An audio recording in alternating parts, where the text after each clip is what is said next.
आयुष्यात एकदा तरी हज यात्रा करण्याचे स्वप्न प्रत्येक मुस्लिम बांधवाचे असते असे म्हटले जाते. तुम्हाला देखील हज यात्रेला जायचं असल्यास याची नेमकी काय प्रक्रिया आहे, या यात्रेसाठी साधारण किती खर्च लागतो, किती दिवस लागतात, हे जाणून घ्यायचं असेल तर हा व्हिडिओ तुमच्यासाठी आहे. हाय अस्सलाम वालेकुम, मेरा नाम मौसम बखला है। मैं Bakhla tours and travels private limited company में डायरेक्टर हूँ और हमारी कंपनी पिछले 34 ईयर्स से इस इंडस्ट्री के अंदर है। बड़ी खुशी की बात है कि 2 साल के कोविड के बाद, 2 साल का हज के गैप के बाद इस साल इंडिया से सऊदी गवर्नमेंट ने 1,75,000 पैसेंजर का कोटा अप्रूव किया है, जिसके अंदर से 80% हज कमेटी ऑफ इंडिया ले जाएगा और 20% प्राइवेट टूर ले जाएगा। तो जो भी हज के यात्री इस साल बुक करना चाहते हैं हज के लिए, प्राइवेट टूर से हो या हज कमेटी से हो, उनके लिए खुशी की बात यह है, स्पेशली खुसूसी जो लोग हज कमेटी से बुक करना चाहते हैं उनके लिए खुसूसी बात यह है कि 10% कोटा हज कमेटी का बढ़ा दिया गया है। और इंडियन गवर्नमेंट ने जो एप्लीकेशन फॉर्म का जो पैसा लिया जाता था, डिपॉजिट मनी लिया जाता था या एप्लीकेशन फॉर्म की फ़ीस ली जाती थी, वो सब माफ़ कर दिए इस साल।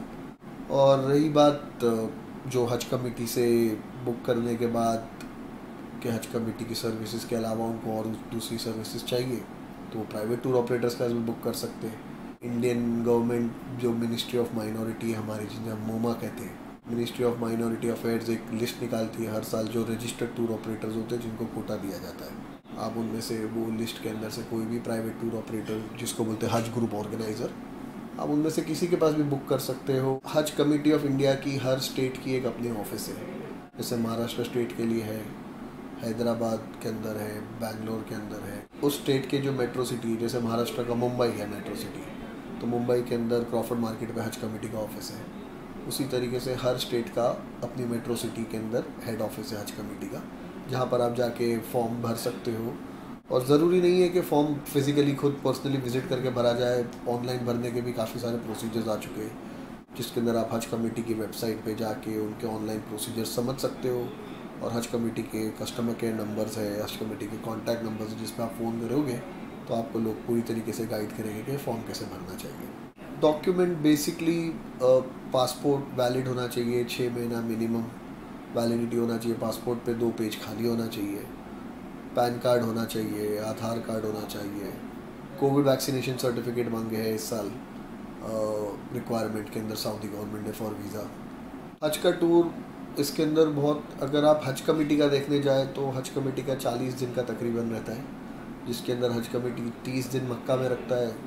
जो मक्का के 30 दिन रहते हैं उसमें से 5 दिन मीना, अरफात, मुज़दलिफ़ा जो हज के होते हैं, और 25 दिन मक्का शहर में होते हैं। अब उसमें भी 2 कैटेगरी रहती है, ग्रीन कैटेगरी और अजीज़िया कैटेगरी। तो जो अजीज़िया कैटेगरी रहता है उनको बस सर्विस प्रोवाइड की जाती है, और जो ग्रीन कैटेगरी रहता है तो वो 1-1.5 किलोमीटर की रेडियस के अंदर रहता है, तो वो वॉकेबल डिस्टेंस पर रहते हैं हरम शरीफ से। तो एक जो ये 2 कैटेगरी के पैकेजेस है, ये 40 दिन की रेंज के रहते हैं हज कमेटी के। प्राइवेट टूर के अंदर आपको बहुत वैरायटी मिलेगी, 13 दिन के भी पैकेजेस हैं, 21 दिन के भी है, 25 दिन के भी है, 35 दिन के भी है, 40 दिन के भी है। वो हर टूर ऑपरेटर अपने क्लाइंटल बेस के हिसाब से पैकेजेस डिक्लेयर करते विद नंबर ऑफ डेज। खर्चा मिनिमम एक अप्रॉक्सीमेटली हज कमेटी ऑफ इंडिया का 3,80,000 से 4 लाख के बीच में जाएगा। ज़रूर किश्तों में ही होता है, एक साथ तो इतना बड़ा रकम कोई पेमेंट करता नहीं है, किश्तों में ही होता है। हज कमेटी भी किश्तों में लेती है, प्राइवेट टूर भी किश्तों में रहता है। हाँ, डिपार्चर के पहले ज़रूर है कि आपका जो फ़्लाइट हो इंडिया से उड़ने की, इंडिया से फ्लाई करने की, हज के जाने की, उसके पहले क्लियर करना पड़ता है। That is very important. Expected है इस साल, अभी तक डिक्लेयर नहीं करे इन लोगों ने प्राइसेस हज कमेटी के कमिंग 2023 हज के, लेकिन हमारे हिसाब से 380 से 4 लाख के बीच में जाना चाहिए प्राइसेस। इसके अंदर इस साल एक और खुशी की बात यह है कि जो काफ़ी सारी वीज़ा है जो वसीले से लगती थी, जो वीआईपी कोटे में लगती थी, ये खुशी की बात यह है कि जो बड़े बड़े लोग जो पहचान लगा के अपनी पैकेज की सीट बुक करवा लेते थे हज कमेटी के अंदर, वो वीआईपी कोटा ख़त्म कर दिया गया है। वो सीट्स भी ऐड कर दी गई है हज कमेटी के अंदर, और जो स्पेशली नीडी लोग हो गए, जो अब नॉर्मल है या किसी भी टाइप की उनमें कोई कमी है, तो वो अपने फॉर्म पे डिक्लेयर करते हैं, तो उन फॉर्म्स को स्पेशल केस रख के उस कोटा में से दिया जाएगा। हज हमारे लिए फ़र्ज़ अरकान है। जैसे इस्लाम के अंदर 5 फ़र्ज़ अरकान है, नमाज, रोज़ा, ज़कात। इसी तरीके से हज भी हमारा एक फ़र्ज़ अरकान है। हज उस पे फ़र्ज़ किया जाता है जो साहिब माल है, मतलब the person who can afford it.